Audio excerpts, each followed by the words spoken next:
Hey, everybody. Welcome back once again to the Retro Wrestling Review USWA podcast. I'm your host, Gene Jackson, coming to you as always from the Retro Wrestling Archive here in beautiful Gadsden, Alabama, along with producer Smokey behind the scenes, making this thing run somewhat smoothly as we can hope for anyway. But right now, let me welcome my co-host. First of all, he's your favorite podcaster's favorite podcaster. He's the co-host of P3 Radio. It's Josh Briley. What's up, Josh? Man, just out here on this beautiful Sunday morning, fixing to talk some wrestling with y'all guys, man. How you doing, Gene? Man, I'm doing pretty good. Didn't have to go out of town yesterday for wrestling related stuff. We made a trip to Huntsville, but other than that, I'm still running on like 4 hours of sleep because I couldn't go to sleep till 3 o'clock in the morning for some reason. So I was really fired up. I'm like, man, I'm going to be well rested to come this Sunday. And here we are. I'm looking like death as usual. But hey, we're here. This is a fun show we're getting ready to talk about. And to do that, of course, we can't do it without our other co-host. He's the owner, founder, and president of stspod.club. Spoiler alert, it's Brian Tramel. Hey guys, Brian? Hey, my best friend Gene and my favorite host of P3 Radio, Josh. Guys, I'm getting Buck over here, sponsored by Jolly Royal Furniture and Spaghetti Warehouse. By the way, I did try their spaghetti. Can you believe it? I ate spaghetti at Spaghetti Warehouse. Damn good spaghetti. I want to make a quick note about last week. My math wasn't totally fucked. It sounded like I didn't know what I was doing. So a shout out to Coach B at South Pemiscot Remedial Math class, and that was in Missouri. Average ticket price is about $650, so that gate last week was about $13,000, and they missed out on $2,000. So it could have been around the $15,000 mark if they would have told everybody it was an extra $1, and they didn't. I do want to shout out to Rob. Spoiler alert, he might be coming in to help us today. He's got a new concept called Beyond Wrestling. It was really fun with Tommy Rich. I enjoyed the show, but Rob forgot to ask the most important question ever to his guest. How do you eat your eggs? So just to let him know, I actually eat it in omelet form. So omelet form. What about you guys? Scrambled. Oh, all right. Scrambled wins. All right. Well, I had a big, long, drawn out introduction for Rob, but as usual, BT has taken a steaming shit on what I had planned. So here's Rob. I'm a scrambled guy too. Oh, wow. I'm with you. I did not ask that question. Thanks for that'll be something for you to add for next time. No, I absolutely loved it. I told Gene and you that one of my pet peeves of podcasts is listening to music during the podcast in the background. But after like the first 5 minutes, I was like, damn, it sounds like they're in a bar or something and we're all smooth and easy. I was like, I'll take it on this one. But yeah, I've turned off podcasts just because it was a murder show I wanted to listen to, and they had some kind of crazy music in the background. I was like, nah, I can't do that. Yeah, I think it's just an ambience thing, I liked it. I really did. When we create, this has nothing to do. I'll be 20 seconds. When the show was created, that was one of the things that Gene and I were really kicking around was how can we make it different and how can it be something different? And, if you pull up in a bar and you sit down next to somebody, you don't have notes. You don't use, let me get my notes so we can have this conversation, right? You don't have anything like that. You literally pull up to a bar and sit and talk. And the last thing that they want to talk about is wrestling. Really, it's got to be, right? Yeah, I don't want to sit here and talk about litigation shit with you. So, I don't want to talk about wrestling. I want to hear who they are. And I'm really enjoying that. So it turned out really well, and I just had to give you a hell about the eggs. So I was like, what other questions? There's some stories on there that you think to yourself, Rich would have never answered these on any other podcast. So I liked it. Thanks, guys. I certainly appreciate that. And thank you for allowing me to come in. I've been on hot mics a couple of times, but the last time that I was here was when the USWA had left Dallas. And so that was the last time I was here. And you guys have had a lot of shows. And Gene, you just mentioned it. We're in for one hell of a ride today. Yeah, so this today is a big show. There's a lot of fun stuff to talk about. And producer Smokey was doing some research, and he said, "Hey, we need to get your partner that you do the Continental Review show with. He's got this brand new show with, he did an interview with Tommy Rich. Be a good opportunity for him to come on here and promote those things." But Smokey said, but what a lot of people don't know, he is the owner, founder, and president of the Ronnie P. Gossett fan club. So he would really have a lot of insight for us today. So I'm going to, you know what? You guys call it a shoot. You call it a pipe bomb. You call it what you want. Let me tell you something. I'm not a fan. I do not like Ronnie P. Gossett, and I didn't like him as a character. And I like Honey Love. Don't get me wrong. I love Burt Prentice. So it has nothing to do with the larger manager or the gay manager or whatever. I don't care. Are y'all talking about me?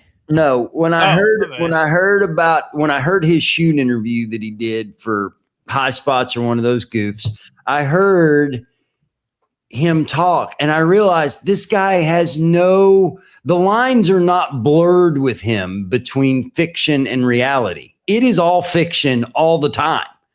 There is nothing serious. I read the guy's obituary, and one of his friends literally said he was just the consummate worker all the time. He never dropped the gimmick. And somebody like that, I can't. I can't. Well, as I told you yesterday, and when we were chatting about this, I was like, well, everybody has their blind hatred of somebody for no apparent reason. Reggie For Josh, it's the Harris brothers. For Brian, it's Reggie B. Fine. For you, it's Ronnie Gossett. For me, it's Austin Idol. Everybody's got one. And it is what it is. I just find that funny, though, that you're like, I hate him because he's a worker and a con man. Motherfucker, all these guys are. Every one of them. You brought up a good point yesterday. Ladies and gentlemen, we were out and I was talking to Gene and I said, look, all right, make me feel differently. My mind is open, make me feel differently. And Gene sent me a text and I said, yeah, you're right. I don't like it, but you're right. He's doing to me what his job was. Yeah, he's getting heat. But I just feel like, there's got to be somebody behind that shit. And I can't figure out who that is. And maybe he was so good that you couldn't figure it out and you got to give him his props. So I'm going to do my best to open myself up to being more open-minded about, let me give him another chance and let me hear what you guys have to say.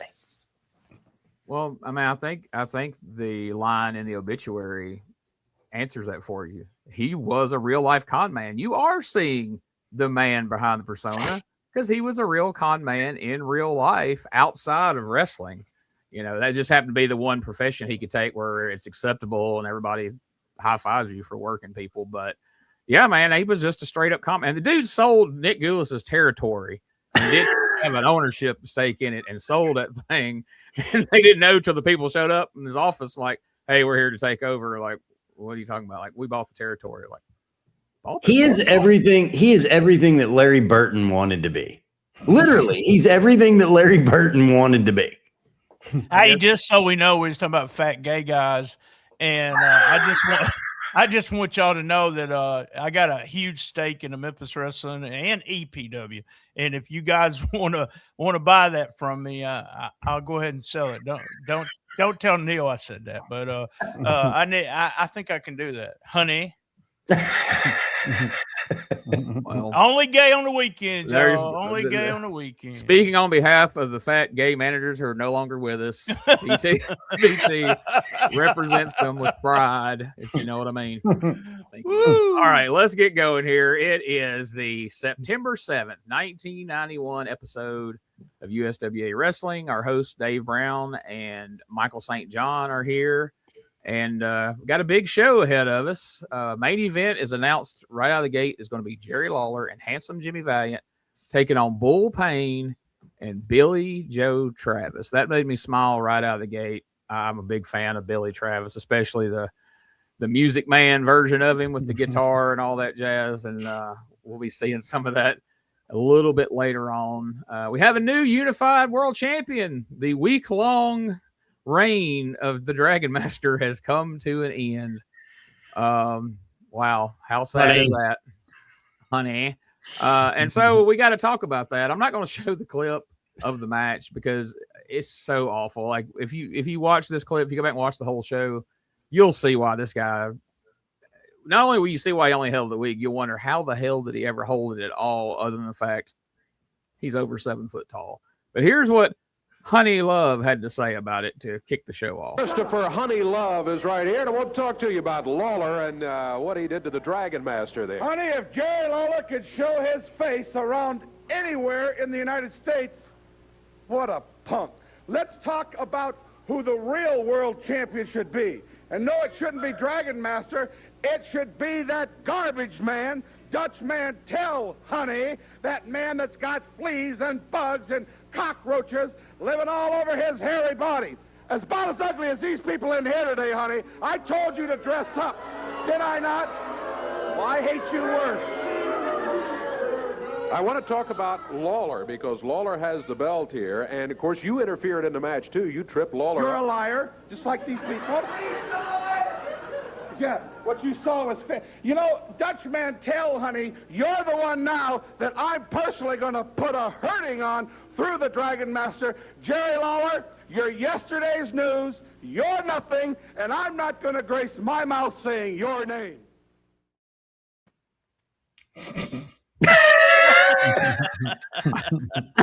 I'm not going to grace my mouth saying your name. I don't think that was what he meant to say there exactly. But boy, check out this robe, man. Ric Flair ain't got nothing on Honey Love here. That's our Eric Embry Hey, robe. if you're watching the cam, there you go. It's the front of his book. He wore that same robe for that. So him and Scott Till. By the way, I haven't told y'all this, but I am in his book. He mentions me. So Yes, Fat Gay Managers. he outed you in that book. Yeah. I'll quote it here, but y'all should find that book and read all about it because it's stuff we can't talk about. He must have loved that robe, man. That's the picture he chose. So Yeah. Well, it represents Honey Love and I don't know, Bert in general. But all right, so that's our initial interview. So we have already seen, as we're watching the show, we've already seen the clip of Bert throw the powder at Dutch, tripping up Lawler, and then a guy he goes, that's you're a liar, Dave. That didn't happen. You hear a guy in the crowd go, we saw it. What did you guys think? We'll do a rotation here. Josh, what did you think of that? Well, you know, with me, any Bert's good Bert. But he was just really aggressive today. It's because he lost the title. Like I said last week, Bert Prentice was the champion. And I love that analogy you used that Dragon Master was just his avatar. Because that's what it was. It was just his 7-foot action figure to get the belt on him. But yeah, he was so angry. Did you see him screwing with Dave's stomach or whatever? I know that made Dave just super uneasy. But yeah, just when he hit me, I had to rewind it several times. You're a liar. That popped the crowd. That got a big pop in the crowd, dude. He was so fucking great, man. I love Bert Prentice. Oh, my favorite line was he said, I hate you worse. I think that should be a t-shirt, guys. I hate you worse. So there you go. Love the interview. Great promo. Love the robe, man. I absolutely love it. What'd you think about it, Rob? I'm a huge fan. I love that guy. I love what he did. I wonder, why do you think Bert didn't go further in the industry than just being a regional guy? Remember what we was talking about? Yeah. Wow. I think that's the first time a question has been ever asked to the three of y'all that there was just kind of every one of you collectively at the same time. Well, okay. No, if you take everything you said about Ronnie Gossett, if you take what you said, that's Bert Prentice. And it was just so carny, so con man. I loved Bert Prentice, but as a character, I never had to do business with him. But yeah, everything you said about Ronnie fits. So yeah, he was just better at hiding it. He was an in the closet con man as far as the general public knew, but all the wrestlers knew what his deal was. And What We'll was see the a little bit of that quote? later. Oh, I found me an angel. meaning an investor, Yeah, you very much. Well, maybe. otherwise maybe not. known as Mark. He should have named his stable Chris's Angels, but that would end up being a magician later or some gay stuff. Anyway, next we got the new heavyweight champion out. The King is here. It's been announced already as they had run down the card that he had a non-title match scheduled that week against PYTs, Phil Hickerson, who we haven't heard mention of in quite some time. And the last time most of us remember him, he was in a blood feud with Eric Embry. And now he's going to be associated with him. But we don't really get to that right here. We'll get to that in a little bit. Are you guys excited to see PYTs back on the scene here? I'm a fan of PYTs, man. Come on. Phil Hickerson as Tojo Yamamoto's protege and whatever. And I think he plays the character perfect. So, yeah. Yeah, dude, a fellow Jacksonian. Like, that's where Mr. Phil's from. And I don't know if he was doing DJ work at this point. Maybe, but I know he was doing some DJ stuff on the radio later on. But yeah, my mom used to babysit his kids. Like, it just full circle, dude. I love Phil Hickerson. I like Phil too. And when you said DJ, all I could think of he's in a club playing that crazy music. But I understand what you're saying now. He was on Jackson Radio, wasn't he? Yes. Yeah. I've been a Phil. I never understood the PYTs thing. But like, did he shave his head completely then though? Because he has the BT look there. Well, and they did the PYTs because he was coming to Dallas and they were going to have to get that USWA thing over where the world class banner was going to come down. And so the way to do that, he was with Tojo. So what other thing to do than Tojo's created this crazy Japanese heel PYTs. Where the PY came from, I don't know. Does anybody know the answer to that? I know it just rhymes with chew high. Tommy was telling a story about some kind of drink over in Japan that Phil had went on tour, and he really liked that drink, and that's where he took part of the name from. Okay. I don't remember what that stood for, but I just think, I think that to bring Phil Hickerson into Texas at that point, he would look just as like, Killer Brooks and all these roughneck Texans that were out there. So it's like, let's give him a gimmick. By God, let's go out there with it. And they certainly did. I don't know. I remember as a kid finding it very strange, but I kind of get it. I did too. He could get that over though, because he could work. And, you guys talked about last week, with the loss and the passing of Dennis Condrey, which is a huge loss to the wrestling business. You go back and watch some Phil Hickerson, Dennis Condrey stuff. You want to know what wrestling is, and you want to know how much of a tough son of a bitch Phil Hickerson was, go back and watch some of those matches.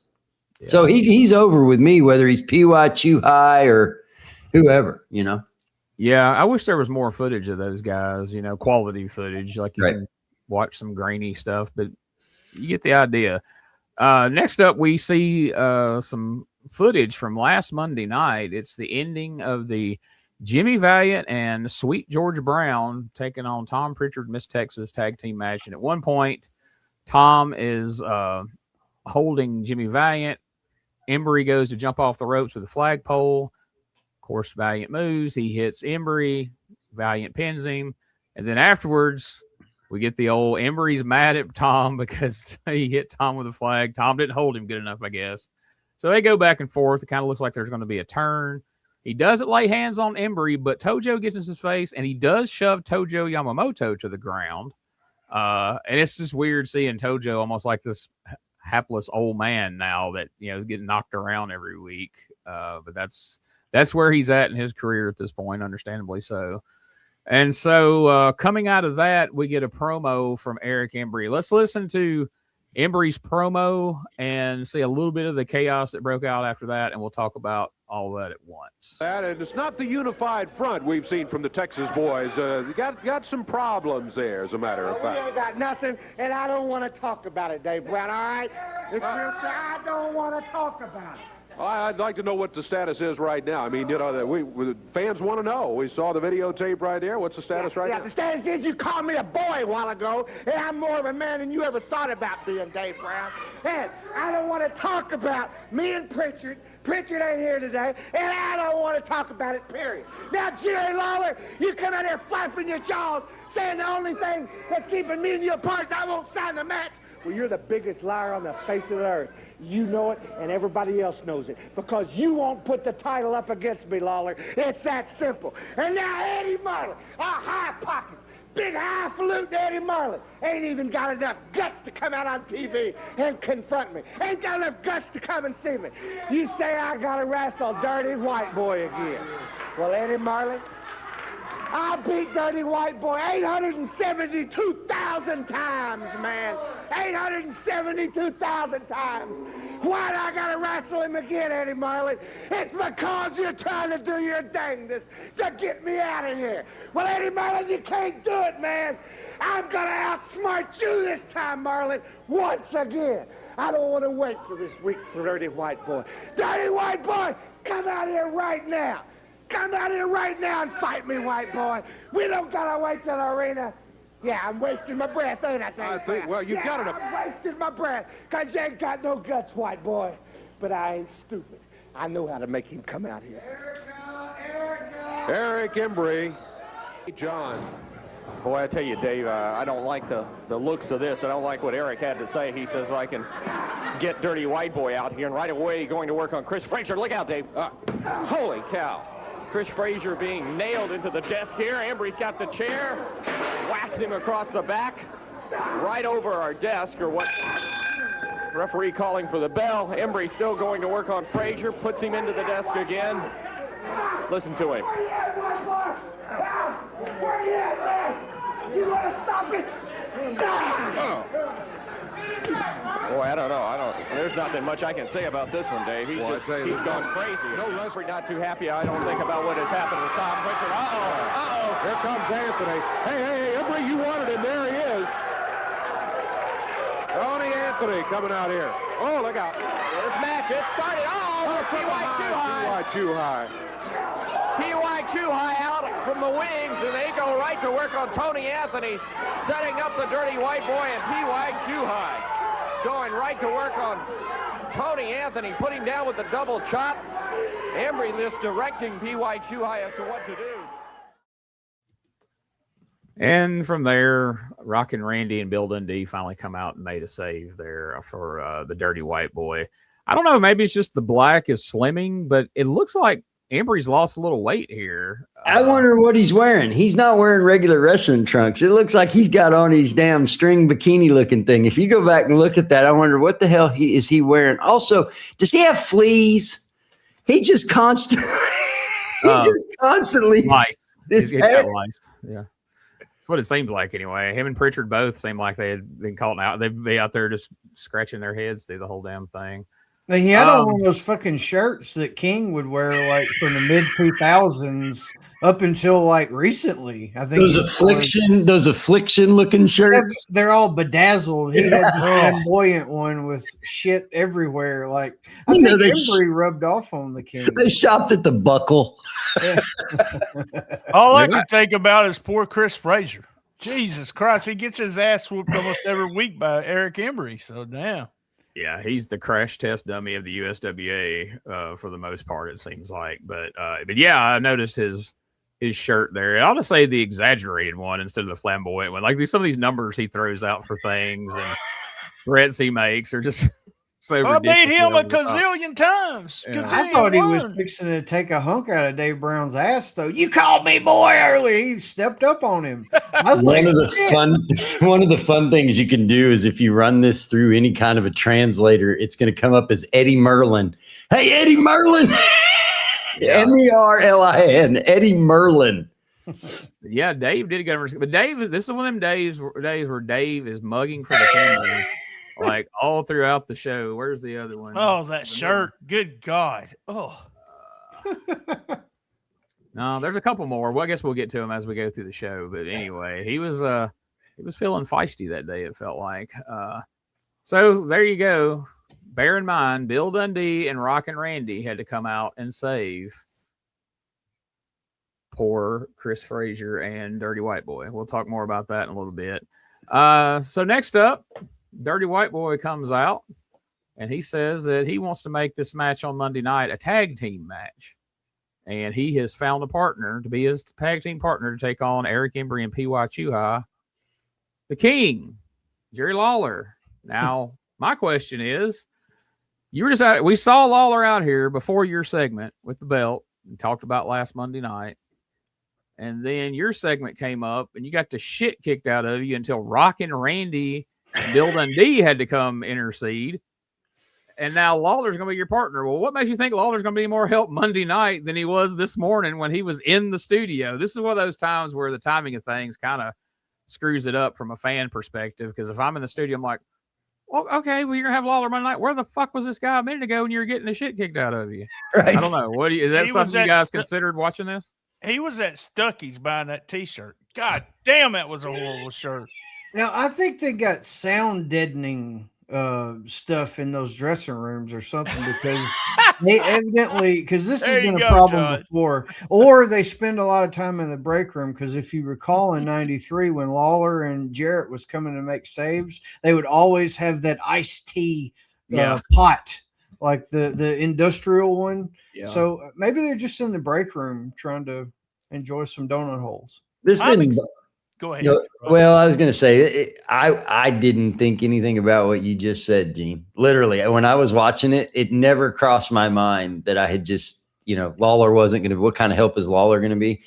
It never really crossed my mind when I watched it. But now that I think about it, you're 100% right. So, but I didn't think about it like that. I just was marking out. We got Anthony. We talked about this a few weeks back. I was questioning you guys. Why did they not push Tom Pritchard and Anthony as either, champions or top of the line or feuding with Lawler? This is a true main event. He's tagging with Jerry Lawler, and I just love that for him. Yeah. It's never a bad thing if you're getting a team with the King in Memphis. You're going to be in the main event or pretty damn close to it. All right. Next up, we gotta watch this. It's gonna be a little clip heavy, folks, but it's worthwhile, I think. Miss Texas comes out to talk to Dave because she's got a match coming up this Monday night. Let's hear from both Miss Texas and her opponent, Vicious Vicky. Anthony, they also involved in a match this week. You hear what the fans say. Yeah, I hear what they're saying. Baldy. Here's Miss Texas. Miss Texas, you've got an interesting match coming up, too. So what? Well, so Vicious Vicky is going to be your opponent this week. Who? Vicious Vicky. Do it look like I care? Well, okay. I tell you what, maybe you'll care after you take a look at this right here. Watch this. All right, Miss Texas, I want you to listen up just for a minute. These people around here know me as Vicious Vicky, but I want you to know I'm your worst nightmare. I've been sitting here watching every Saturday morning. I turn on my TV, and I see your little bald-headed, flea-ridden, lot lizard self, and I'm tired of it. I'm not a professional wrestler full-time. You know that. As you can see, I got better things to do with my time.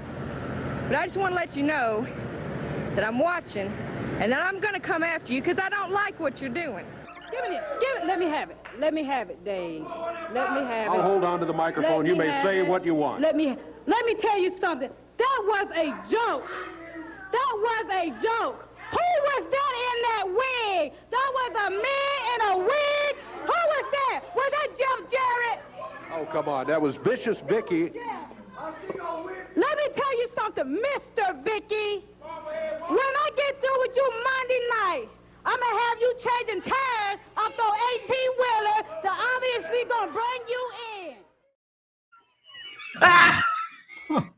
Hey, they done hit the Flying J in West Memphis. Went over there and did him a damn promo. And this woman, she called Miss Texas a lot lizard.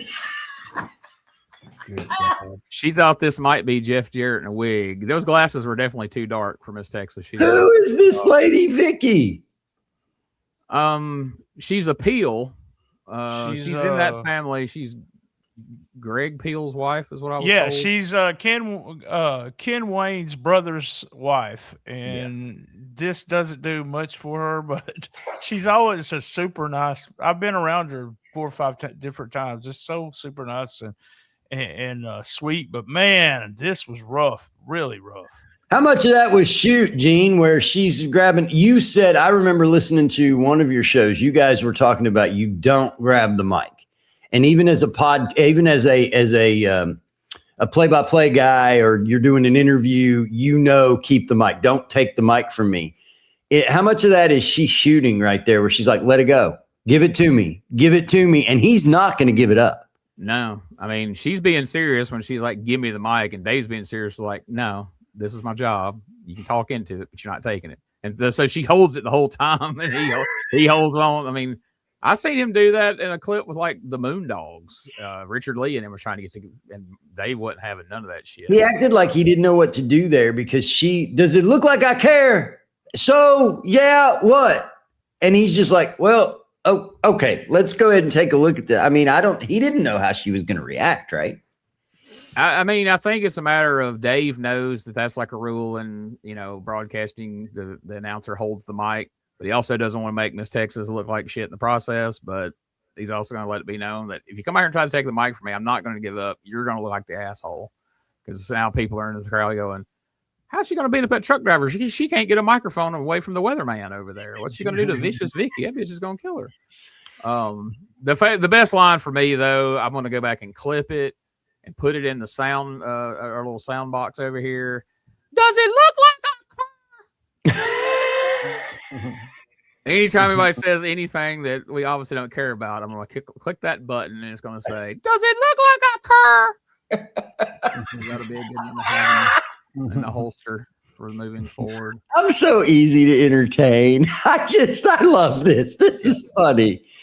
You don't have to have a laugh track when Robb's around. Right. No, I love it. So we get some more Christopher Love here. He introduces his tag team, the PYTs. Now, when Memphis fans hear the name PYTs, they're like, wait a minute, Koko was just here last week. Hadn't seen Norvell Austin in years. Who the hell are the PYTs? Well, let's let Bert introduce us to his pretty young things. And, well, I'll tell you why that's ironic in more ways than one after we get through this clip. Oh, we got a match scheduled here, but Christopher Honey Love is back. How about let's head for the ring, huh? Let's not head for the ring, nothing. Now that I'm here, and I'm finally bringing in some great talent, for how long have you had no happening, no nothing, no account wrestlers like Robert Fuller, Fat Man himself, Jeff, Mr. Proxide his hair, Miss Jeff Jarrett, Jerry Lawler, Dutch Mantel, the garbage man. Well, honey, what Christopher Love's gonna do is bring great talent to the USWA. And now have I got some sensational news, honey. What a surprise this is. Jeff Jarrett and Fat Man Robert Fuller, get real close to the monitors if you're in the building. I'm now going to show you two of the prettiest men in God's world, honey. These are the bodies of the 90s. Come on out, boys. These are Christopher Love's pretty young things. And this is what's going to destroy you. No matter if you people like me or not, and I could give a care less. One thing, Christopher, you can call me Honey Love, has never done is lied to you. And I'm going to make you a promise right now. Look at these bodies. Have you ever seen anything more prettier? Take these off. Perfect specimen. Randy Rhodes, 212 pounds of solid steel. The fabulous one Fontaine, 265 pounds that nobody can stop. This is my promise. You're looking at the next World Tag Team Champions. Honey, A word from Christopher Honey Love with Pretty Young. So there they are, the Pretty Young Things. I'll get a picture of them on the screen here. So Randy Rhoads right there. Does anybody know who that is? Because I do. Let's hear it. So he went on, I cannot tell you his real name, but he went on to work he's from Tulsa, Oklahoma. He went on to work in Tulsa in a company called Oklahoma Pro Wrestling back in 98, 99, and 2000. And I always thought that was Dirty Rhoads, just using a different name of Randy, and come to find out it was not. So he lives in Tulsa. He was a police officer in Sapulpa, Oklahoma. That's the only one of those I know anything about. But could you imagine if the Tiger King would have been around then? So think about the Tiger King working with Honey Love right here. When that guy first came out that's got the mustache, that was the first thing that came to my mind was the Tiger King. Yeah. He's got those death match type scars on it. Did you see the arm? All that. Yeah, yeah. Good God. But this is 91. So I mean, there's only so many people doing those matches at this point. He must have been a horrific car wreck or trying to get away from Burt when they first met or something. Randy Rhoads is not Dirty Rhoads. Is that what y'all just said? No, it's not. It's absolutely not. Roger Smith is Dirty Rhoads. Oh, yeah. I was confusing Eric Fontaine. I didn't. In my shoot life, I owned a restaurant during this time, and I had already sold my collection to some guy in Australia, so I was not watching Memphis Wrestling on a regular basis. I don't remember any of this stuff this deep into the year of 1991. I don't remember Eric Fontaine, and when I saw Randy Rhoads, all I could think is that's Dirty. I mean, and then when I heard Rob say that, I was like, dang, that's not Dirty. So no, Roger Smith was older than this in '86 when he was Randy Rhoads. Yeah, okay. Eric Fontaine, I'm trying to think of a polite way to put this. Somebody just said a minute ago that his arm looks like he got injured. I think it was you, Josh, trying to get away from Burt. Well, let's just say if the rumors are true that have gone around for years, he wasn't trying to get away from Burt. Do with that what you will. But, yeah, so, boy, he was laying on thick, how good looking they were. And these are the bodies of the 90s and all that jazz. This, if you're watching the video version, this clip doesn't do it justice. But now from an angle, Randy Rhoads does heavily favor Dusty Rhodes. Like at a glance, I never heard him do the voice, but at a glance, you could buy that maybe he is somehow related to, because like if I was the kid and somebody says, hey, Dusty Rhodes' son is a wrestler, I'm not picturing Dustin. I'm certainly not picturing Cody. I'm picturing this guy right here as what Dusty Rhodes Jr.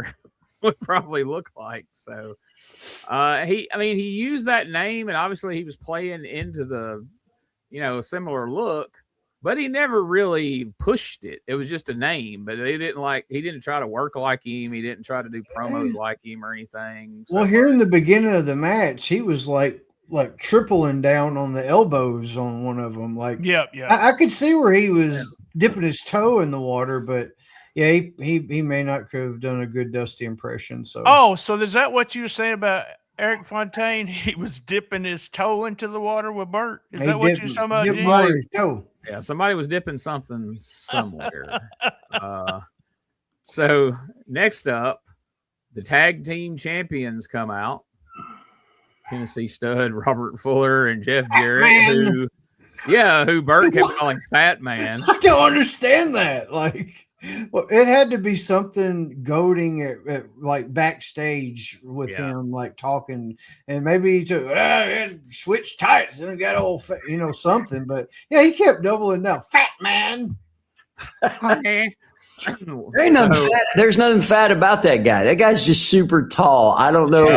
I've heard there is something fat about him. He does have something. We're talking about his tripod, his extra tripod. Honey Love would have been very interested in that part of his anatomy. So that could have been what it is. It may have been his little inside jab, no pun intended. So I know, again, we're watching a lot of clips, but I'm sorry. You got to see and hear some of this for it to do it justice. Jeff Jarrett and Robert Fuller out here. They know they're coming up with a match with the PYTs. They know Honey Love's in the corner. So they have took it upon themselves to be proactive and to go ahead and find them somebody for their corner. And look who they got. Get that belt around his waist as Christopher Love did. I'm going to tell you something, honey, Love. You're not going to be taking these right here, you big, fat, obnoxious, good-for-nothing. And I think we got a way to handle that, don't we, Jeff? Yeah, Rob, we do. You know, Jerry was out here talking earlier about bringing in people that you don't exactly agree with. And that's all boils down to you got to fight fire with fire. So what me and Robert did is we went out and we got somebody bigger, yeah, a lot fatter, a lot more obnoxious, and probably the biggest jerk me and Robert could think of. And we're going to put him in our corner, and Christopher Honey Love, you're going to have to deal with him. And we want to bring him out right now. Come on out here. Oh, no, Ronnie P. Gossett. Oh, my goodness. Look at, here he comes, Ronnie P. Gossett. I think you may have had some of those adjectives right, Jeff. Hello, Jeff Jarrett. Hello, Dave Brown. Let me get one thing straight, bub. Don't you ever call me fat. I am not fat. Do you understand that? I don't appreciate anybody calling me fat. Don't worry about it, Ronnie. Obnoxious and all that's okay, but we won't call you fat. You know, Jeff Jarrett, when you called me up, I was more than happy to sign that contract, and I was even more than happy to take your money. But deep down, I always admired you and Robert Fuller as great professional wrestlers. I'm sure I'll have to hand it to you. You've paid your dues. You're one of the tops in the profession. And now I want to talk about Chris Love. If you're back there, boy, you listen up, honey, because you are looking at the most obnoxious manager in wrestling. I am the scum of the earth. I am lower than slime. There is nothing that I won't do, and there's nothing I haven't done. And when they called me, I was more than happy to get a piece of your big, fat butt. So you listen to me, you female impersonator. Wherever you see my boys, you're going to see Ronnie P. So I hope you kind of sashay down to the ring and you bring your PYTs or your FATs or whatever you want to bring down. And if you stick your nose in that match, even raise one little eyebrow, even bat an eye, I'm going to take this big ham hock and I'm going to knock your butt in the next area code. You got it, Daddy? Oh, my goodness, Ronnie P. Gossett. My favorite thing about that promo is watching Jeff Jarrett's face in the background. Like, he can't keep it together through most of the shit that Ronnie P's saying about Bert. He's constantly laughing and looking at Rob like, oh my God, you see what he said? In no other scenario could Ronnie P. Gossett be a babyface. But when you've had Christopher Love running amok for a couple of weeks, who better to come counteract that? But my God, I don't know what was more obnoxious, that strut or that hat as he was making his way out there. And we're going to get some more of these two here in a minute. But for right now, just this initial promo, when you were watching this for the first time, were you shocked to see that's who came through the curtain? And what did you think about it? We could start with Josh and work our way around. Yeah, I was a little surprised to see him pop out, but disgusted as well. Like, you know, he's one of those human beings, like, you know, those big suicide preventers that they put, like the fire department will put at the bottom of buildings, the big pillow. I know what you're talking about. Oh, like that's what his body reminds me of. No, I didn't jump on one of them last weekend. No. God, like a fucking waterbed or something. I hate him so bad. That strut and those hats like that fucker from Fat Albert used to have. Disgusting human being. And we covered how much of a piece of shit he is in real life. But yeah, I was always just appalled by this motherfucker. Like I hate him. Josh really, and I always got humor out of him. I really did. I wasn't a huge fan, like I was of Bert all the time, but I always found some of the stuff really funny, and I like seeing someone punch him in the face when he was a heel. the guys backstage, you know, some of the guys that I hung out with, pretty much what we've already said about Ronnie P. Gossett was well known. So they knew he was, you know, Carney to the core kind of thing. So, hey, that's a T-shirt too, Carney to the core. Josh and I are in agreement on this. I'm going to echo and ditto everything that he said. I don't know what it is about this guy. I don't know. I mean, he's not a pound hanging the right way on this motherfucker. The guy is literally like, I don't know, but you know what? I mean, he's getting heat, man. He's getting fucking heat. And did he get as much heat with the boys? He had his fair share, from my understanding. But I He mean, did, but they knew what he was. There's a difference between people getting heat and knowing what he was backstage. So they pretty much knew he was going to be a con man and not believe shit that he said. So, well, I in my real life, I have this one particular person that I view as an extremely good friend. I love hanging out with this motherfucker.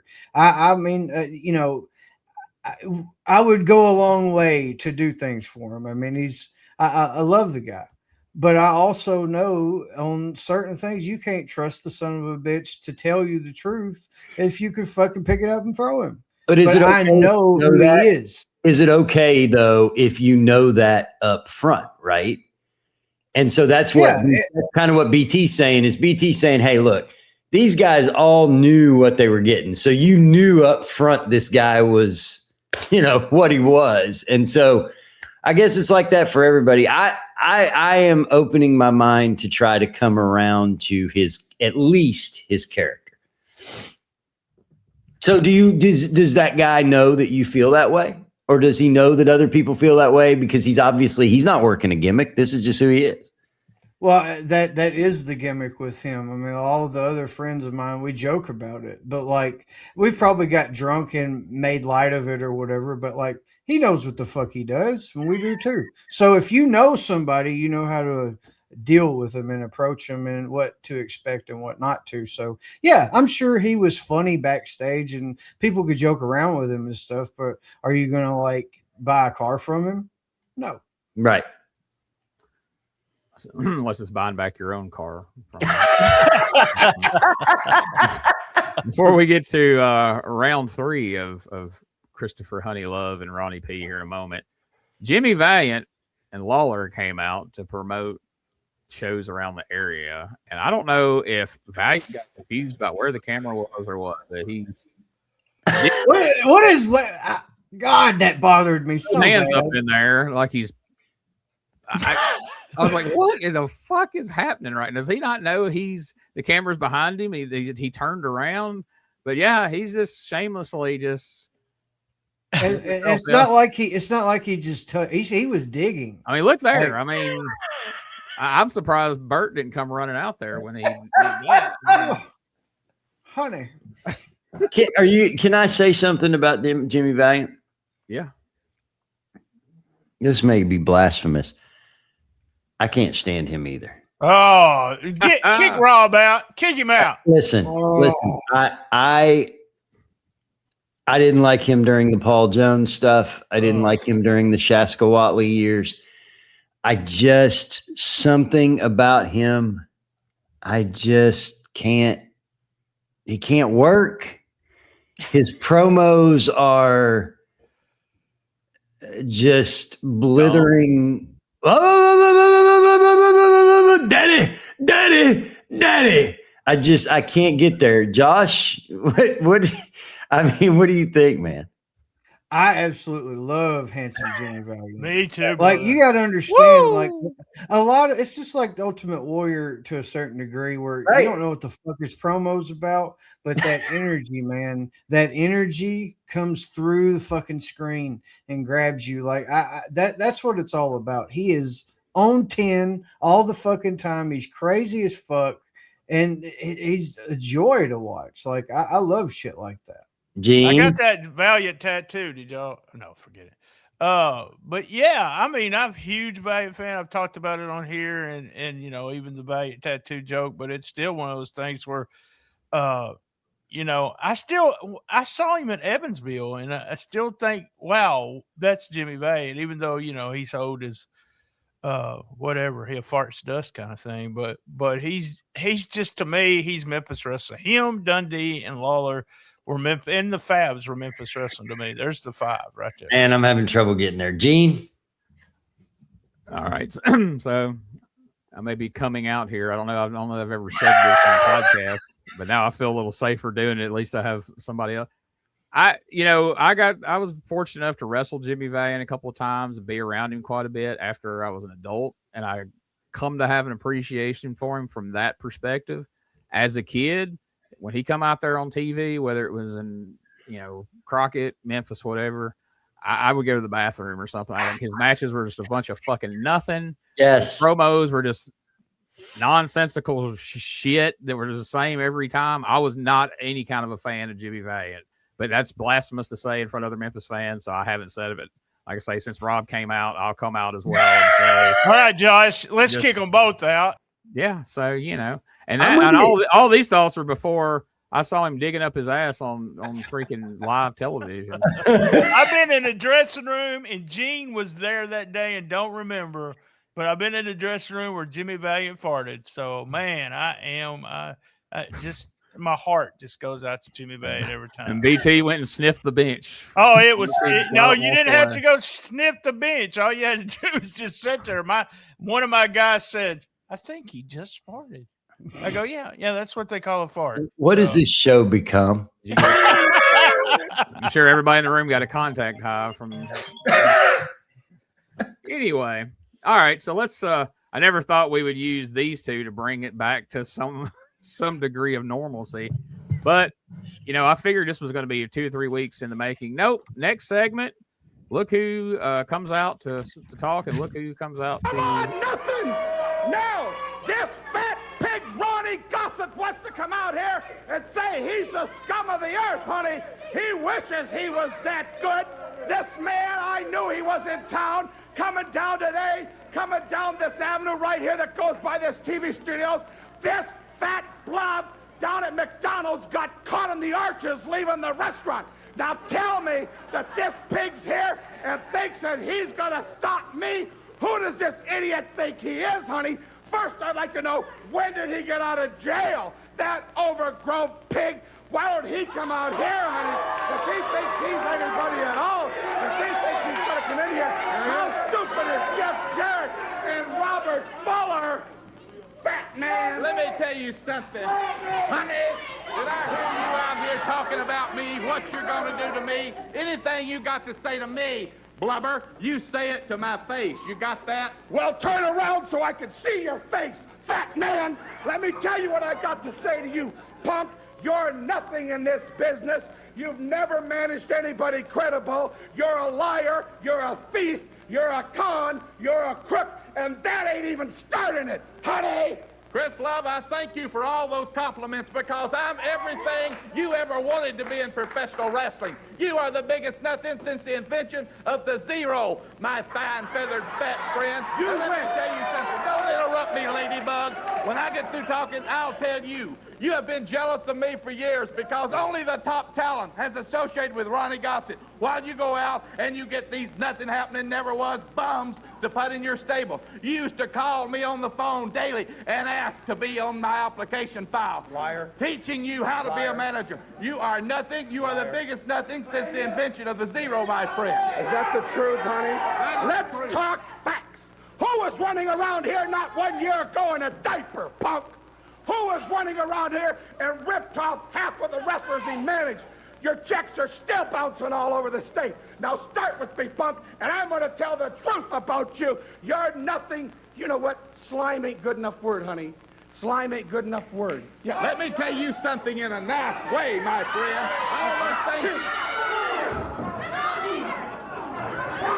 The PYTs, Dave, attack Ronnie Gossett from behind.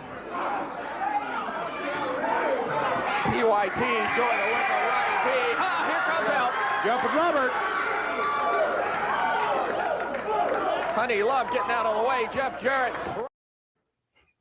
There you go. We got the meeting of the minds there. And, I thought it was pretty funny just to see those two squared off like this. But then we get the belly bump from Ronnie P. Were these two friends in real life? Were they BT? You would have been around back then. Did you know if they were friends or what was the deal? I don't know. And some of the stuff that Rob was asking earlier, I'm kind of thinking about.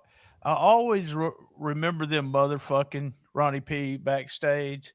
But when they come to Bert and Gina with this Tommy Rich and Doug Gilbert, those two guys love Bert. Lawler loved Bert.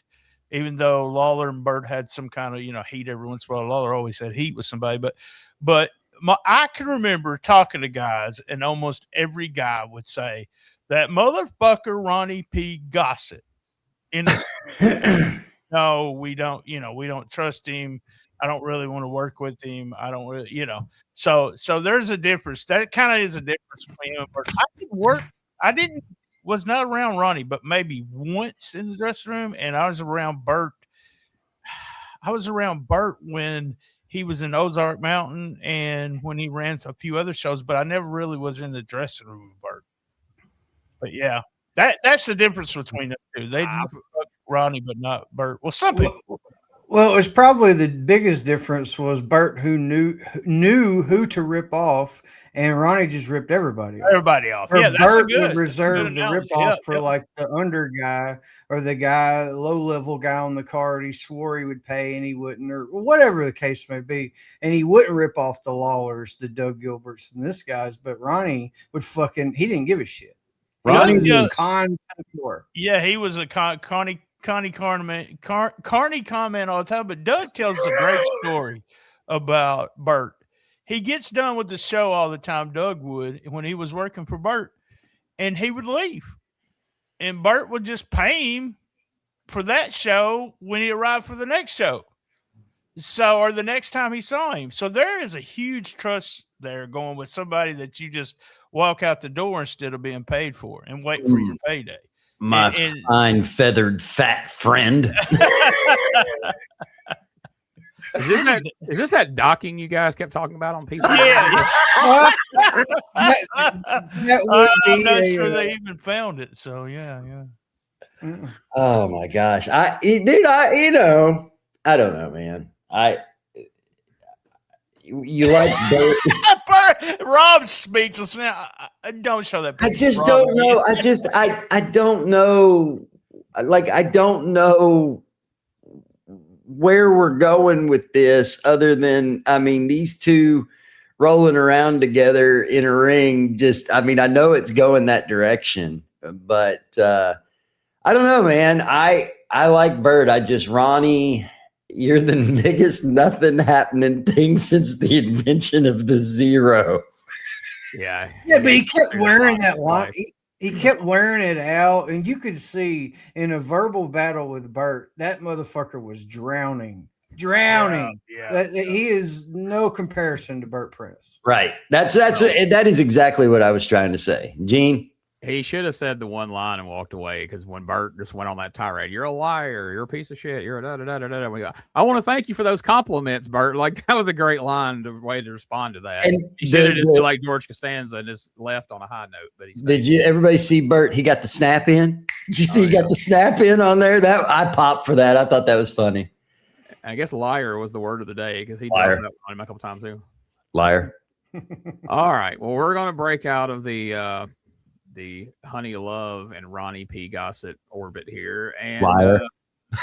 We heard, probably at the end of the show, I'm sure it'll be discussed heavily, no pun intended. Next up, Dundee's out here. He's pissed. Last week they had that match between him and Uncle Danny where the light heavyweight title was on the line, and you had to knock your opponent out.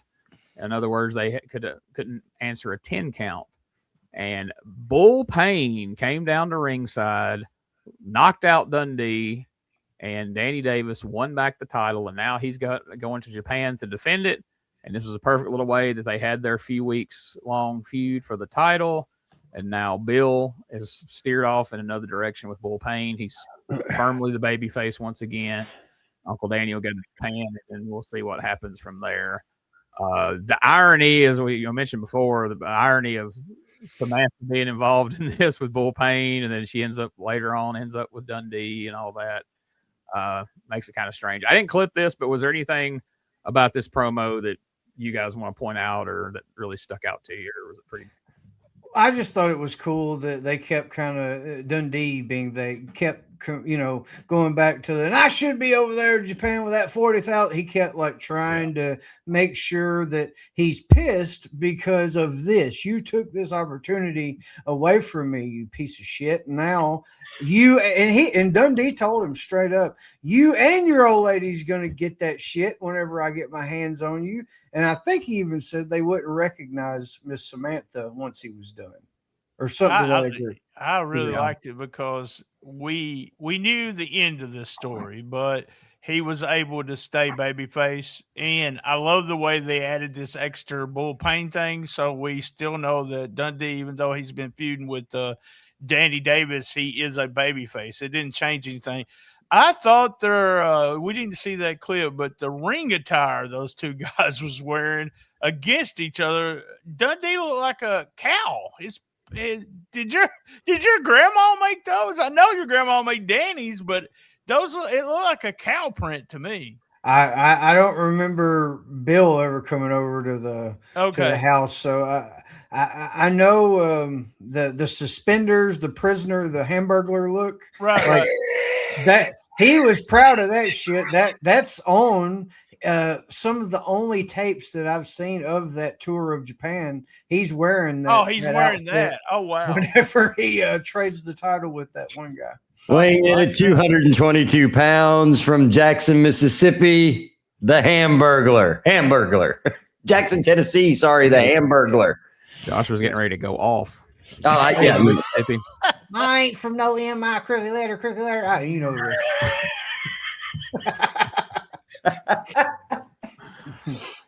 So there you go. We have just smoothly transitioned from one feud into another as they have the last match between him and Danny Davis. Bull Payne interferes, and boom, we're off to the races. Another feud ready to go for Monday night. So that's pretty cool. Next up, Dave Brown welcomes out Billy Joe Travis. Let's take a listen to this concert. It made me think of a certain wrestler singing on Facebook, but we won't say who that is because Richard would appear out of nowhere and scold us, Josh. Check this out. Before we do that, someone back in the area. Here he is. Guitar in hand, Billy Joe Travis. Word of greeting of sorts to the fans out here.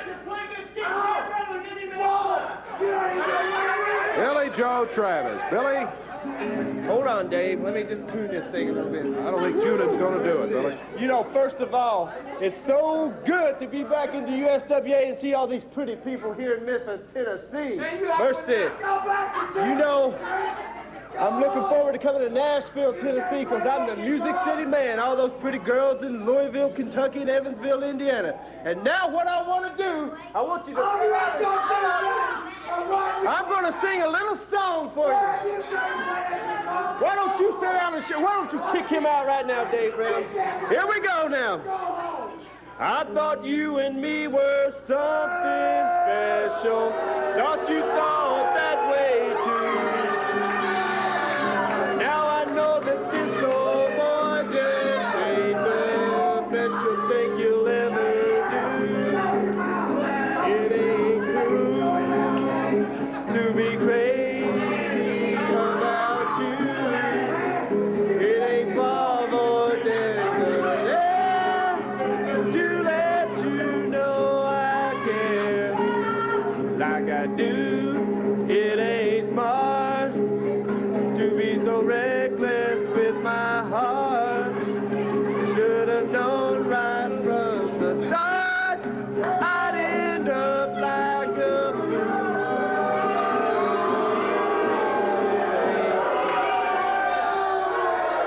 Now what I'm going to do, Dave Brown, I'm going to play a tune on Jerry Lawler's head. You watch that guitar. we'll watch the guitar, all right. I'm glad it's over here at the table instead of up at ringside. That almost felt like a rib because that went on so long. Like normally he'd do like one line of a song. He did like 3/4 of a George Strait song in this promo. And it felt like after 20-something years on the air, this was the moment that finally broke Dave Brown. Look at his face. I mean, if his face didn't say, what the fuck am I doing with my life? I'd rather be looking at Doppler right now. Honey. Let's get the fat guys out here to belly bump again. This is just too much. But, I mean, Billy, look at that jumpsuit. Boy, he's got the guitar. You know, you think, all right, we've already had the honky tonk man. There's been a couple of variations of this, but I don't know. For some reason, this always worked for me with Billy. He clearly can't play. He doesn't even try to make it seem like he can play the guitar. He's just running his fingers across the strings and singing a George Strait song. Maybe I'm just simple, but I was highly amused by this and was always a fan of Billy Joe. Yeah, that's me too, man.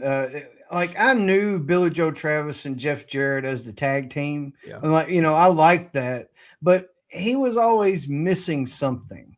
And even as a kid, being a bad guy, like I appreciate it. So like I said before, Bobby Heenan, my favorite manager, total heel. Like I loved Billy Joe Travis when he was challenging James Buster Douglas on ESPN, like, and he would do his concerts there and all that. And I didn't give a fuck. It was a Honky Tonk Man ripoff, like, because Billy Joe was so entertaining in the matches. Like he's almost like I'm struggling to think of an older guy, but like to the Miz to a certain degree back years ago, where he wasn't afraid to look like a total fucking imbecile, an idiot, a fool, just to get his shit over. And Billy Joe could wrestle, but he wasn't afraid to go out there and take the goofy comedy spot bumps where he's falling on his damn head and flipping every which way. I mean, he was a great performance guy in terms of entertainment and wrestling.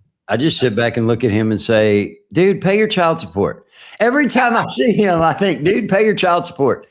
It was funny, but you know what? I'm a Billy Travis fan older. I like 86, 87 Billy Joe Travis more than I like him here. But the fact that they allowed this to go on as long as they did, were we at a point here, Gene or BT, where we're running out of shit?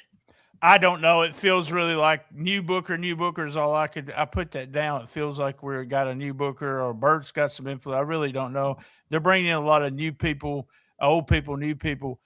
Big fan of Billy Joe Travis. Like this gimmick. Billy was super nice to me backstage. Just shook my hand every time I was back there. And him and Jarrett, actually, I've told this story, but during their tag team and they were feuding against Tanaka and Diamond, we were on tour with them and they asked us what we wanted the next night because they were having such good matches. And I said, at breakfast, I go, some blood would help.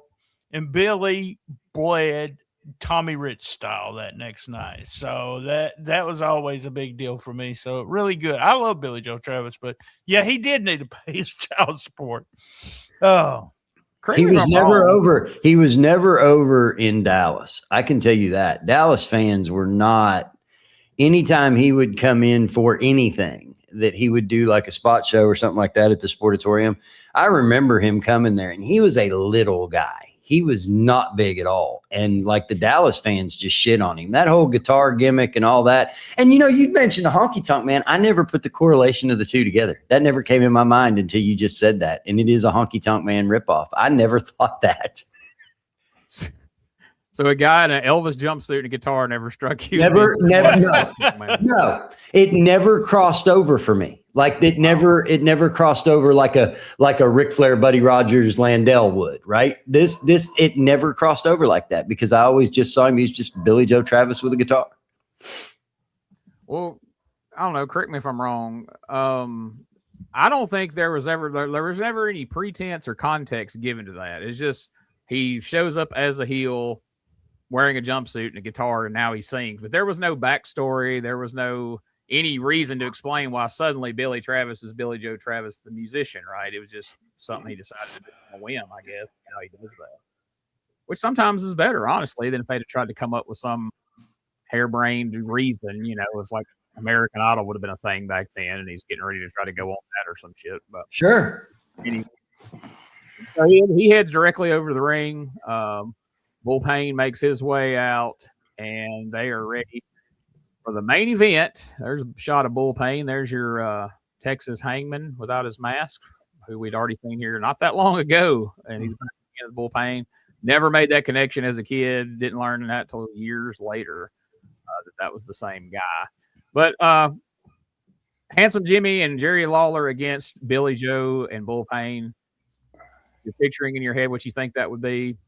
You're probably right. It's exactly what you pictured it to be. What you pictured it to be. 5-star, baby. 5-star. A banger, as the kids say.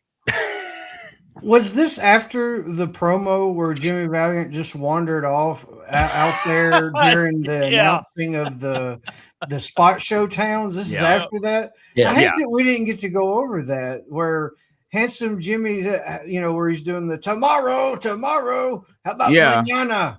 That's Mexican for tomorrow. Yeah, that was when he was digging his ass. We got sidetracked with the screenshot. And then the best one, he does the cha or that fucking killed me. That killed me. Sorry, had to bring it up. No, like I said, once I put that on the screen, I forgot. I was like, he was out there saying some shit. Who knows?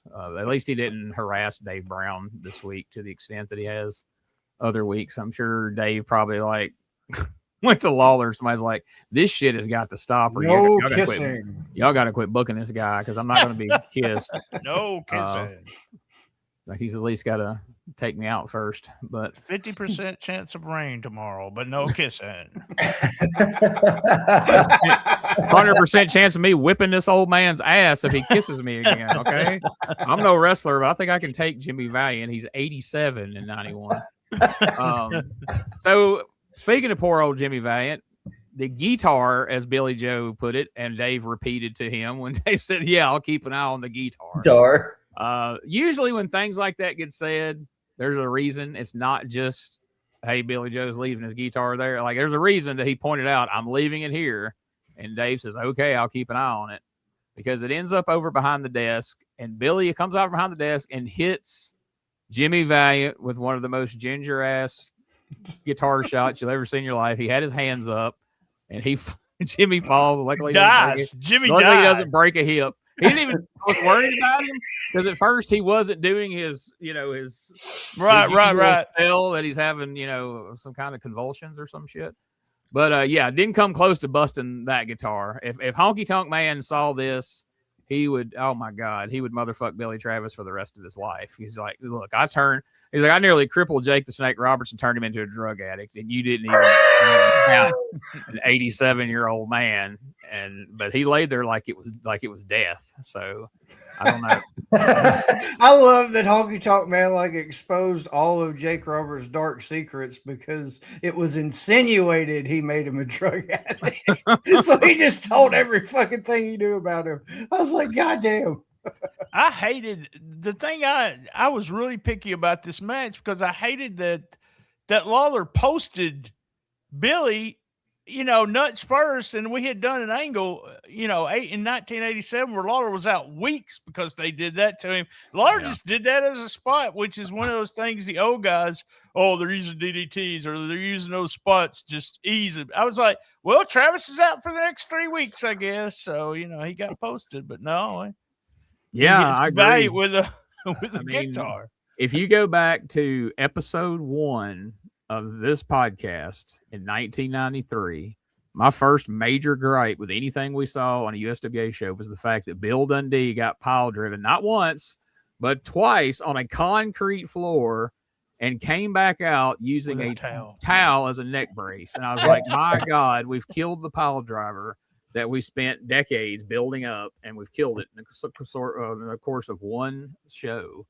And then this, I guess the explanation would be like in 96, whenever Lawler was talking about y'all cut my hair. Doug and his brother hit me with a car, and y'all did this and y'all did that. And Tom said, "Hey, that was fake, man. That was all fake." So if we called Tommy up right now and go, "Hey, man, why was he able to run Billy Joe Travis's nuts in the post and he was fine, but when y'all did it to Lawler, it was supposed to hurt." Now, Tommy could have one of two answers. Tommy, if he's in the right mood, might say, "Because it was fake, man." Or the normal Tommy, working Tommy, would say, "Because there was two of us, man. Look at Austin Idol was in the gym every day, man." So there's a kayfabe answer, and then there's a who cares anymore answer. So I'd like to think Tommy would give us the latter, probably. I still want to hear his explanation. I did a show with Doug talking about that whole angle.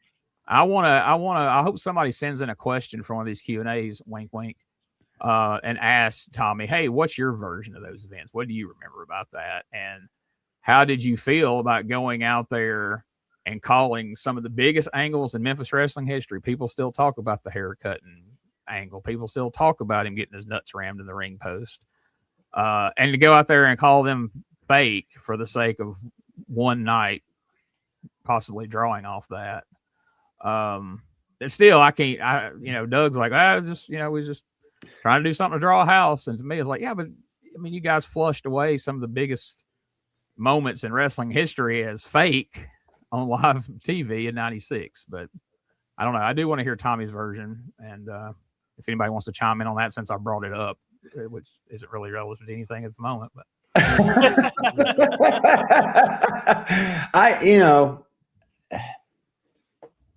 I'm going to buy at that point in time, and the age I am at that point in time, I'm going to buy whatever they're telling me. I mean, Tommy's got no reason to lie. He's just going to tell me, well, they were fake and da-da-da. I mean, I don't know.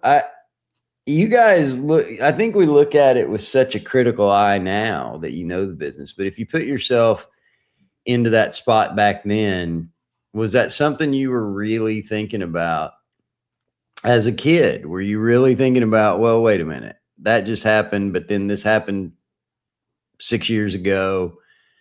Are you really thinking that, or are you not? In college, in 1996, in my college dorm room, I'm thinking, what the fuck?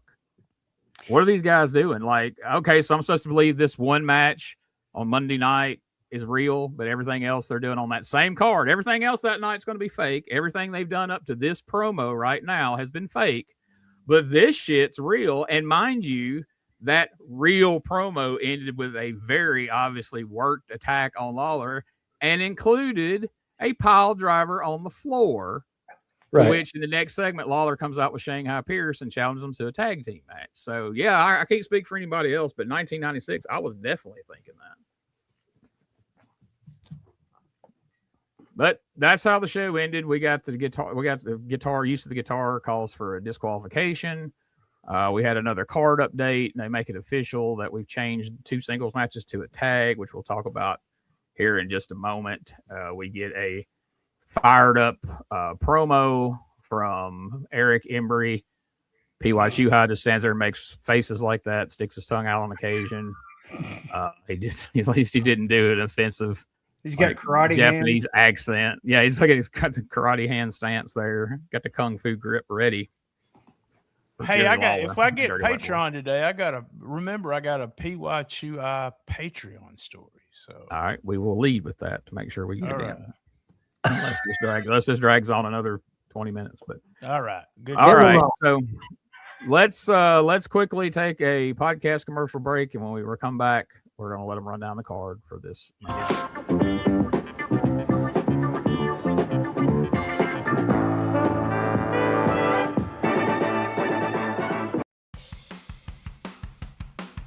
Memphis wrestling changed in 1998, and now we're going back to relive it all. Gene Jackson, Robb Helt, and Brian Tramel are launching the brand new Retro Wrestling Review Power Pro Wrestling podcast, and they're watching and reviewing the entire run of TV5 Memphis Power Pro Wrestling from 1998 to 2001, every twist, every turn, every wild main event. From the debut episode to the final broadcast, they're reliving it all. New episodes drop on YouTube and all podcast platforms every Saturday morning, with early access exclusively on Patreon. And it all premieres Saturday, April 18th, 2026, exactly 28 years to the day Power Pro first hit TV5 in 1998. Power Pro is back. Well, sort of. Follow us over at facebook.com/retro wrestling review and follow along with us. We'd love to hear your thoughts as well.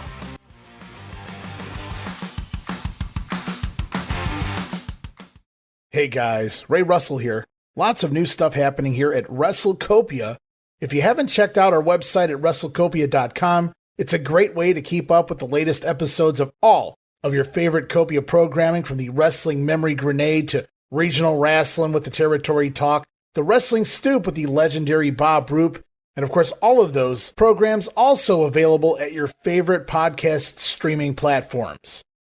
And if you want to stay up to date with everything going on in the Copia world, all the latest news, random thoughts, fun videos, pictures, and more, make sure to join the more than 33,000 followers over at facebook.com/wrestling grenade. Don't be left out. And last but definitely not least, it's what keeps the entire machine going. I'm talking about patreon.com/WrestleCopia. We appreciate your support in helping us pay the bills to keep the WrestleCopia podcast network running and enabling us to continue to bring you all the quality programming that we offer.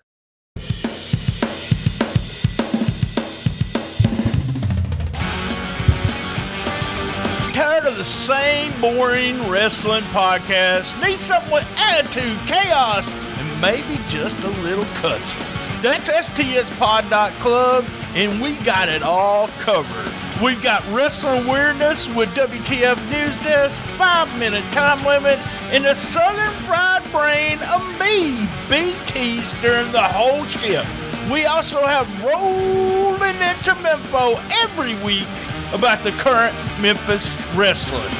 Interviews, hot takes, and wrestling outrageousness so wild it might get you banned in 12 states.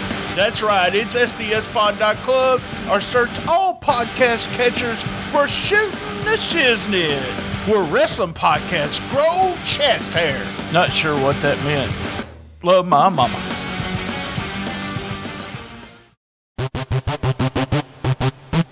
Ladies and gentlemen, welcome to Give Me Back My Pro Wrestling, the podcast that's based on the old school but can still help you find the good stuff from today. Jimmy Street and the Plastic Chic, Jared, are the undisputed tag team champions of the wrestling podcast world. From thought-provoking topics to superstar interviews to action figure expertise, this team does it all. And all they ask is, give me back my pro wrestling!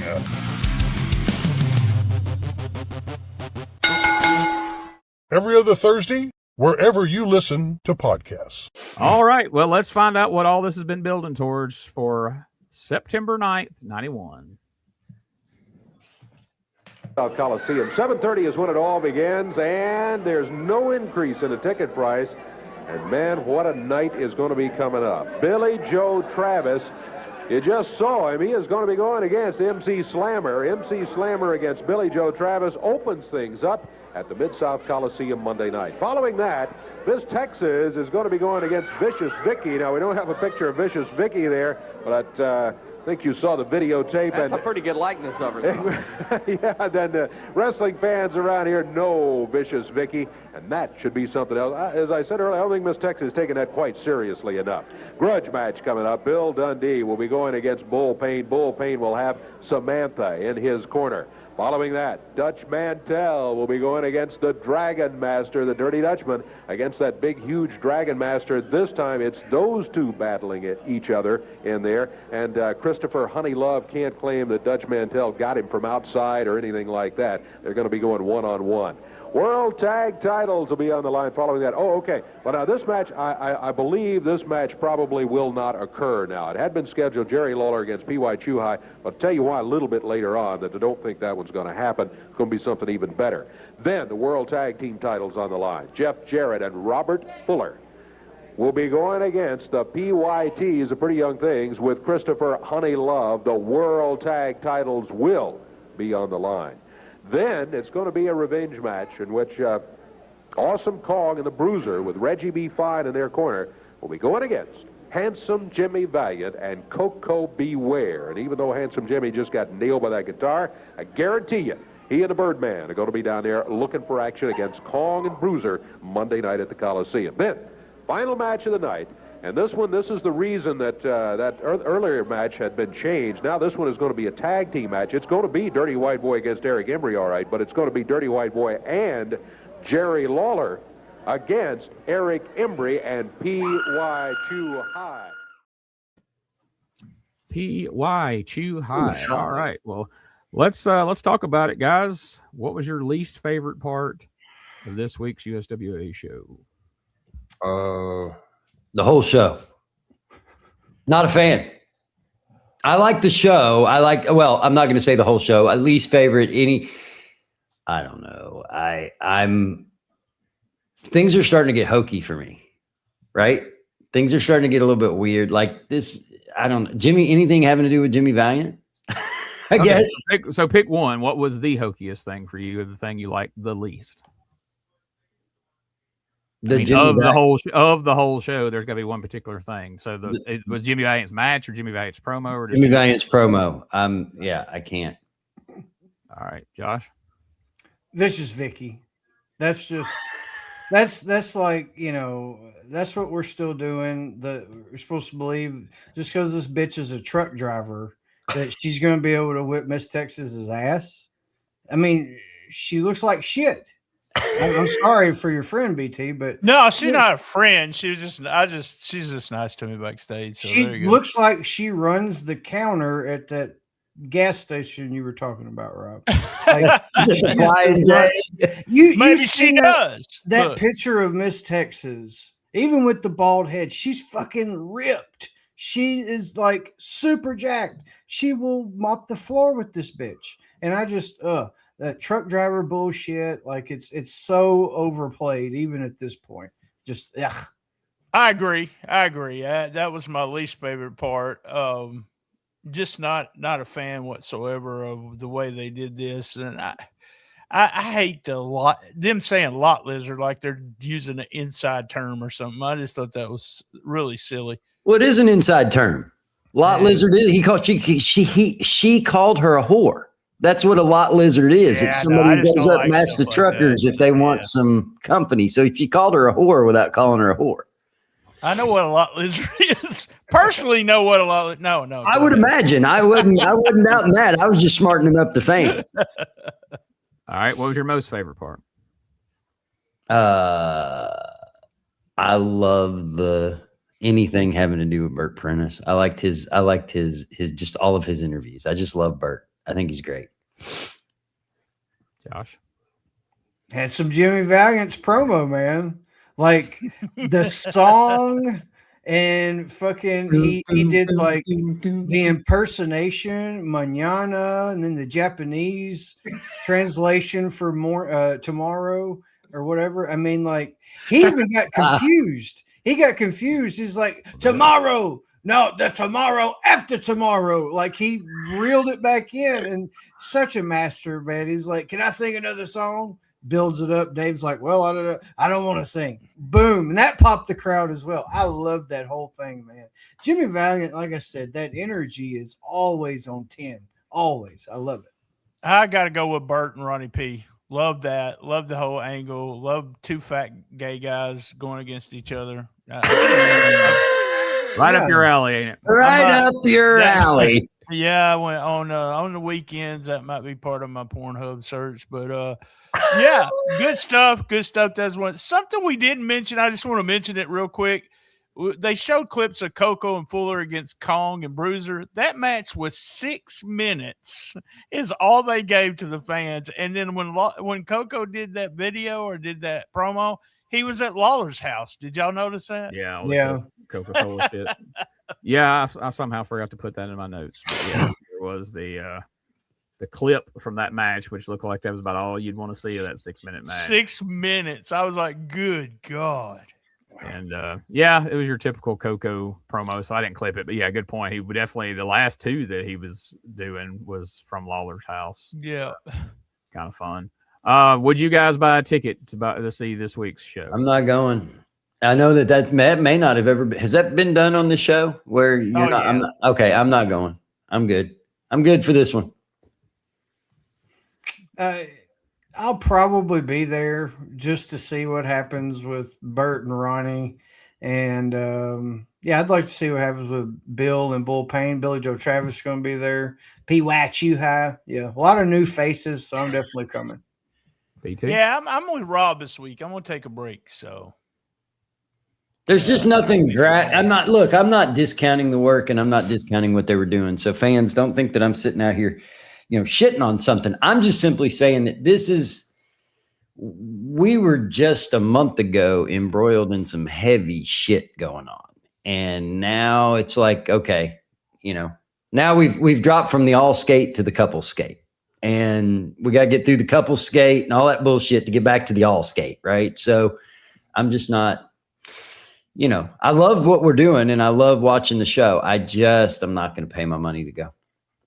Fair enough. All right. Let's hear what took place, BT. 99 Carter Mid-South Coliseum in Memphis. Drew, and I guess me and Rob was those people that was not going to pay. We had 2,000 people last week. We got 1,300 this week as Billy Joe Travis beats MC Slammer. Vicious Vicky beat Miss Texas by count out. Bull Payne beat Bill D by DQ. Dutch Mantel DD double disqualification over Dragon Master. Meltzer says he thinks this was Gary Rich, who also worked as the Intimidator and even was managed by Jim Cornette at one time. Jeff Jarrett and Robert Fuller beat the PYTs by DQ in a match which saw Christopher Love spray something in Fuller's eyes, and Jarrett have to go at it alone most of the way until Fuller came in at the end. After the match, which ended a DQ for Love's interference. Liar. The PYTs beat up Ronnie Gossett. Then Jimmy Valiant and Koko Ware beat Awesome Kong and the Bruiser.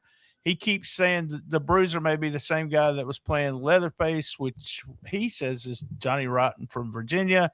And the main event saw Lawler and Anthony beat Embry and PY Chuhai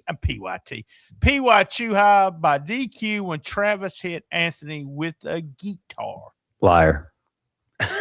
7 matches, 3 disqualifications.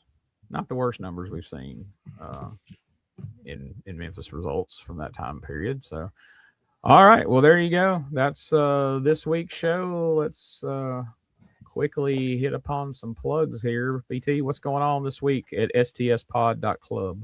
Shiznit Minute every day. We talk about the current wrestling scene rolling into Memphis this past week. If you want to see a good main event, go out of your way. Tim Bosby, Frankie Kazarian against Micah Anthony and Ray Sanders. Young guys, and Frankie is so smooth in that match. We got a Cassette Wrestling News coming out this week. We got a 5-minute time limit if everything goes as planned, and a WTF if everything goes as planned. So there you go. Just search Shooting the Shiznit and follow us on your podcast catcher. Loves his mama. All right. Sure P3 do. Radio. All right, P3 Radio, give me the minute. So it is 4 hoots out of 5, episode 452. They talked about Frankie being one of the dummies. So apparently, I can never say the word that starts with a V. So not vagina, but. No, it's Koko being a ventriloquist. Yeah, Vic.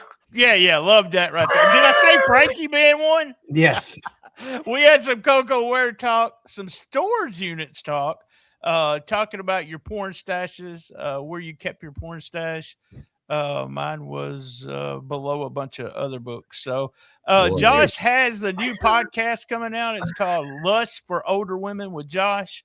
Richard does know how to take a dick. I'm sorry. That's what I got out of that. Frankie, there was Frankie Poo in the nursing home. Things you do as a teenager that are really creepy now. That's a good one right there. Richard remembers all the songs that Josh used to listen to when they were kids. And then there was a great story about Viagra with chocolate. Apparently we had, all right, there we go. Good stuff, guys. That was a good show, Josh. Thank you. All right. Make sure you check out. What the fuck just happened? what? That was for the P3. You reviewed the P3 show. I'm going to listen to that. That's going to be good. I want to hear the songs from when you were kids. There you go. It worked, BT. There you go. That's what the plan is. All right. Check out retrowrestlingarchive.club for all the things related to all the different retro wrestling review podcasts and everything that I do is over there. You can also check out patreon.com/retro wrestling archive, as well as patreon.com/shooting the shiznit. And you can join both of those for very low price at each. If you want to contact us, you can reach out to jacksonmediacreations@outlook.com. And make sure you check out my friends at epwwrestlingms.com, especially talking about the upcoming Crossroads Clash, which will feature The Godfather, Medusa, Ace Austin. It's going to be a big show. Get your tickets now. They got a special going on this week. You buy one general admission seat, get one free. So, hey, I want to put over something with the EPW. You put it on the page, but Arn Anderson had a lot of great things to say about the promotion. If you haven't seen that clip, Arn put them over big time. So good for them. Good for them. Yeah, man, that was really cool. Arn was just the best. Like, guys like that, a lot of times that you built up in your mind as being these just really great wrestlers and great people. Then you meet them and not so much. Man, Arn was nice. He took pictures with everybody in the building, from the fans to the wrestlers in the back. His son, Brock, was really, really just a nice, humble guy, and had a great match with Dorian Vane that'll be airing in a few weeks. So, yeah, man, thanks for mentioning that, because it totally slipped my mind. But it was really cool, because Arn didn't have to do that, but he dedicated like a segment of his podcast that week following to put over EPW. Yep. So, well, all right, that's going to do it for the regular show. Any final words before we go? Go to Patreon. Love my mama. I love your mom too. Thank you, brother. I do too. Thank y'all. Me I too. appreciate it. And we also established today, three of us at least love Billy Joe Travis. See you next week.